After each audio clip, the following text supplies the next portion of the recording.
Bonjour, je vais vous faire une petite recette aujourd'hui, mais alors un truc, classique de chez classique, et plus difficile à faire que ça va être difficile, ah, vraiment.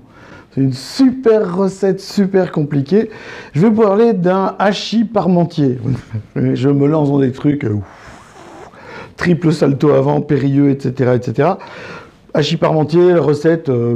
Monsieur Parmentier, on prétend qu'il aurait créé le hachis parmentier après avoir vu Louis XVI pour lui parler de la pomme de terre qu'il aurait découverte pendant une captivité en Allemagne.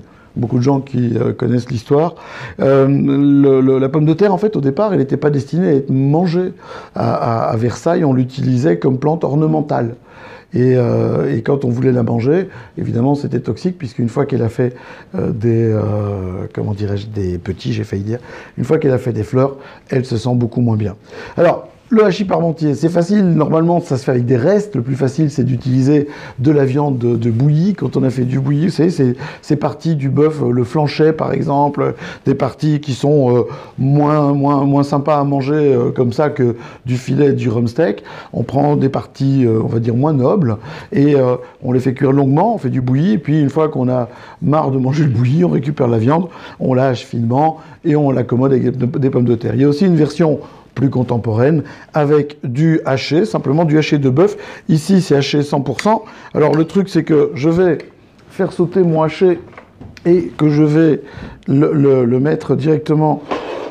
Je vais tout cuisiner à la plancha, ça va être magnifique aujourd'hui. Alors, un petit peu de beurre, parce que bon, il faut quand même un petit peu de beurre de temps en temps, sinon, c'est pas drôle. Voilà, on va faire fondre le beurre. Quand le beurre sera bien mousseux, je vais ajouter un peu d'oignon. Alors, il y a plein de variantes sur le hachis parmentier. Chacun voit midi à sa porte et chacun trouve ça mignon. On fait le hachis parmentier un peu comme on le sent.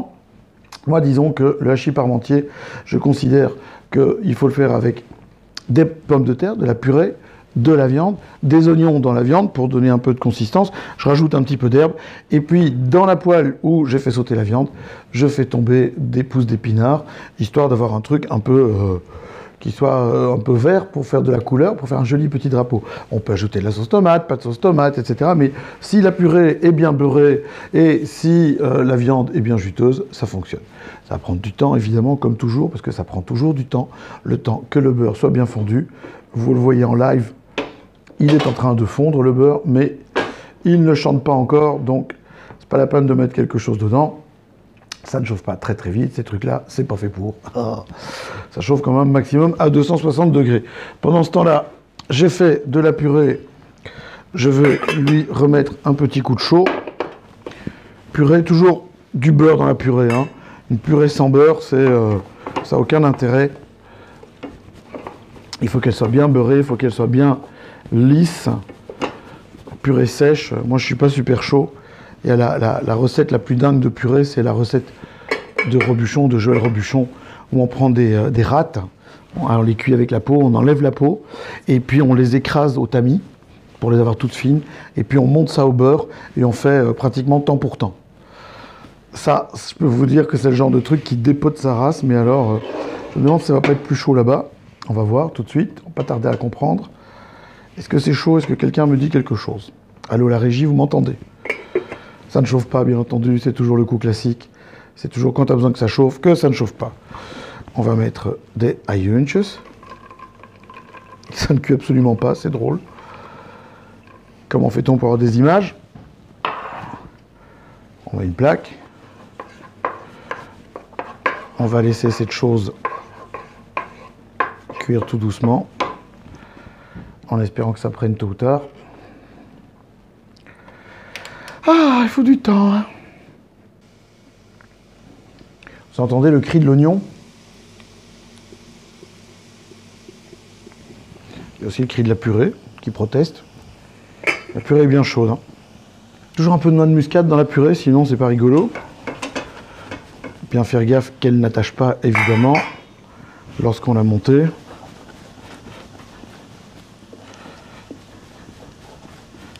Je pense que celle-là, elle est chaude. On ne va pas s'énerver. Les oignons sont en train de dorer doucettement. Je vais enlever ça. Au pire, je remettrai un coup de chaud tout à l'heure dedans. Alors, les oignons sont bien dorés maintenant. Regardez comme ils sont beaux ces oignons. Je vais prendre la viande et je vais l'émietter, mon haché. Donc là, j'ai demandé du haché au boucher. Il m'a haché du blanc bleu. Donc ça va pas être super gras, mais c'est pas grave puisque j'ai ajouté des oignons et du beurre. On va laisser cuire. Et en fait, le principe ici, c'est que je vais émietter. Alors là, j'ai pas encore assaisonné. Alors pour assaisonner, une petite touche secrète, c'est un mélange d'épices. Alors vous avez souvent chez vos bouchers des produits à vendre. Et souvent, on peut trouver des mélanges d'épices notamment. Demandez conseil, ils sont là pour ça, ils sont là pour vous aider. C'est à ça que ça sert un boucher. Et demandez-lui. Alors moi, j'ai un mélange qui s'appelle Tex-Mex, qui est assez relevé. Et il dit Querico, Tex-Mex. Hein, Querico et la tortue. Ah non, ça c'est autre chose. Je mélange tout. Voilà, ça va venir tout doucement. C'est un truc où on prend son temps, on risque pas de brûler, c'est déjà ça. Et petit à petit, ça commence à prendre.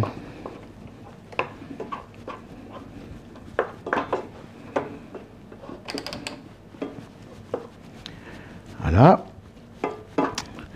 Je vais prendre aussi des herbes. Alors j'ai des herbes fraîches. J'ai du romarin du jardin, carrément. Je vais aller chercher tout à l'heure. Oui, j'ai un jardin ici. Oui, là derrière, vous ne le voyez pas, mais il est là. Et donc, je prends du romarin. Enlevez toujours la grosse branche du romarin, sauf si vous voulez le récupérer. Ça n'a pas beaucoup d'intérêt. Et j'ai un peu de thym frais. Alors, celui-là, il ne vient pas de mon jardin. Il vient du magasin. Mais même chose. On le prend et on laisse cuire tout doucement.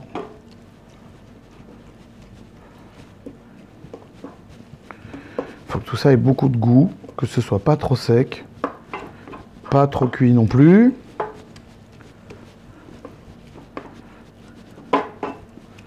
Parce qu'on va encore continuer à cuire. Alors j'ai pris un petit bol en Pyrex pour que ce soit joli, pour que le voyez bien. Hein. Alors j'aurais pu blanchir les jeunes pousses d'épinards, mais d'abord on est en pleine saison printanière avec de l'épinard, donc c'est pas la peine de s'exciter. On va pas le blanchir. Donc là, j'émiette ma viande, je la sèche. Hein, c'est un peu un départ comme pour beaucoup de choses. Hein. Une bolo, faites la même chose. Enfin, vous ne faites pas avec du bœuf, la bolo, enfin pas que. Mais c'est le même principe. On fait cuire, on empêche de faire des galettes. Voilà, petit à petit. Ça sent rudement bon. Je ne sais pas si ce sera bon, mais ça sent rudement bon. Pas oublier d'assaisonner chaque élément. Ok ? Parce que sinon, c'est pas agréable. C'est pas très fun. Si vous n'assaisonnez pas les choses, si vous mettez juste du sel et du poivre dans la viande et puis vous mettez la purée sans assaisonnement, c'est un mal du siècle. On assaisonne de moins en moins. C'est remarqué, les cuisiniers, ils sont tout maigres, ils ont des pinces à épiler dans leur poche et ils boivent pas parce que ce sont des gens sérieux, ils boivent de l'eau. Et souvent, ils goûtent pas parce qu'ils font des combinaisons et alors chaque élément est séparé. Et moi, j'aime bien la cuisine qui goûte. Allez, je sais, je suis un vieux con, mais j'assume. Ah, il y a des gens qui n'assument pas. Allez, on y est presque. Rater un hachis parmentier, ça ne va pas être possible. Même moi, je vais réussir. Presque bon. Le cri du hachis parmentier le soir au fond des bois. Voilà. Comme ça, on sait qu'il ne va pas s'amalgamer. En fait, la raison de faire sauter la viande, c'est parce qu'on va donner du goût à cette viande en la faisant sauter.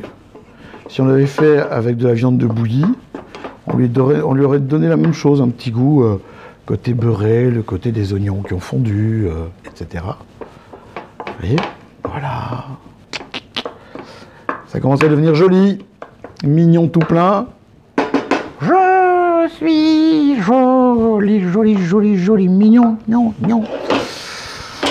Alors, je vais remettre ça là-dedans.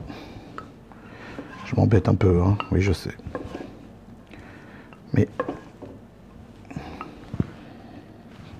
c'est bête que tu sentes pas, toi, la caméra, hein, parce que là, franchement, je serais contente, hein. Ça sent vachement bon, mais vachement bon.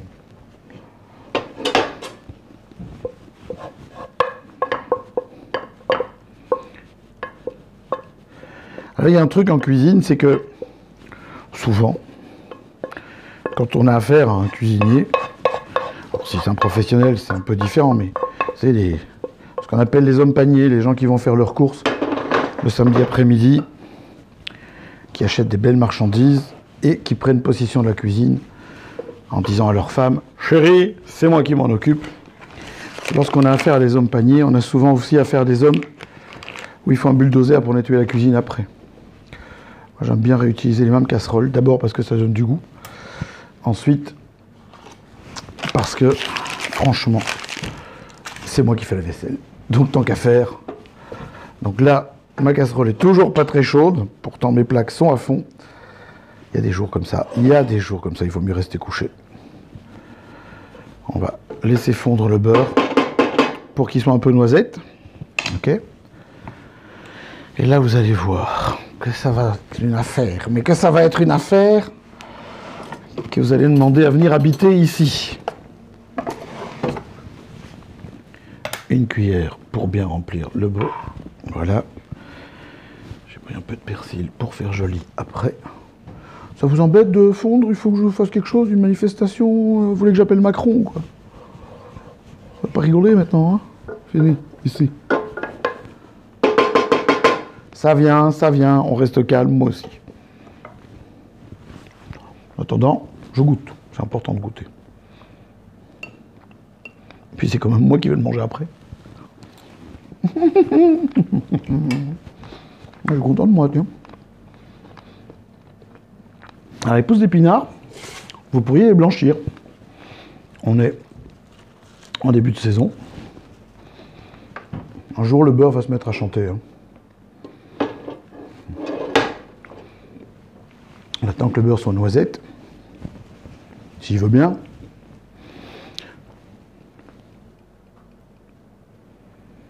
Alors, les épinards, je ne vais pas les blanchir. Je les mets directement à poêler.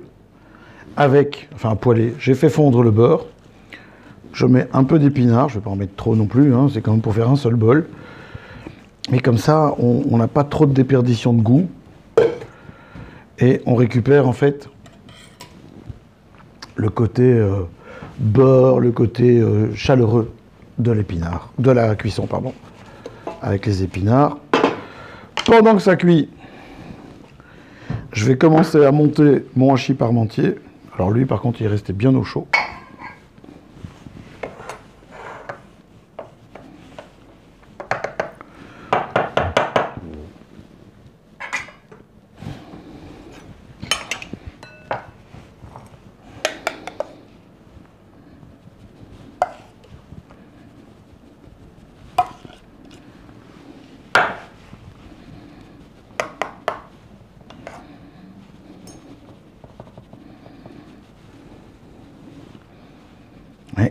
Avec la purée qui est bien moelleuse, je prends une autre cuillère pour ma viande.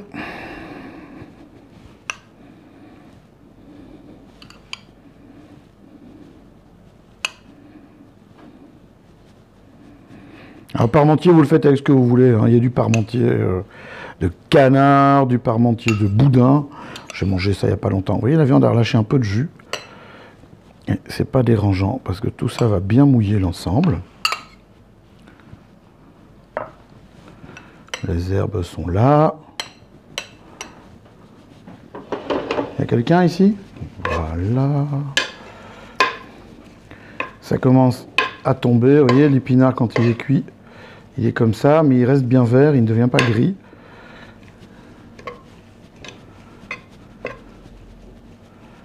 Alors, je vais prendre quelques épinards. Je veux bien qu'ils soient tous prêts, mais c'est pas gênant parce qu'ils vont cuire dans mon four. Viens ici. Toi aussi, tu viens ici. Voilà.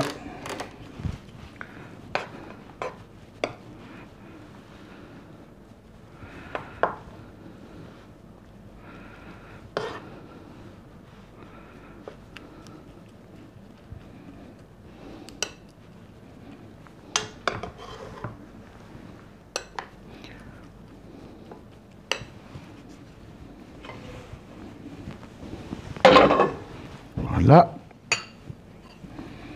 Et je remets, alors je pourrais remettre par exemple d'abord une couche de viande parce que j'en ai beaucoup.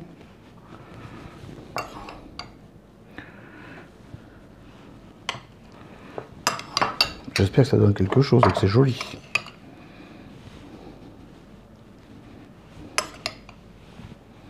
Voilà.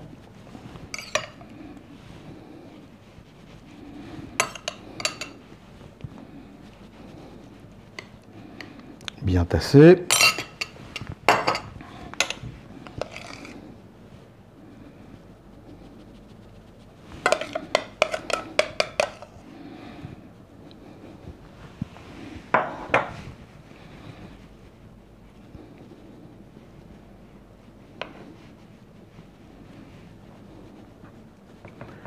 Fermez bien les bords. Il faut que ce soit joli.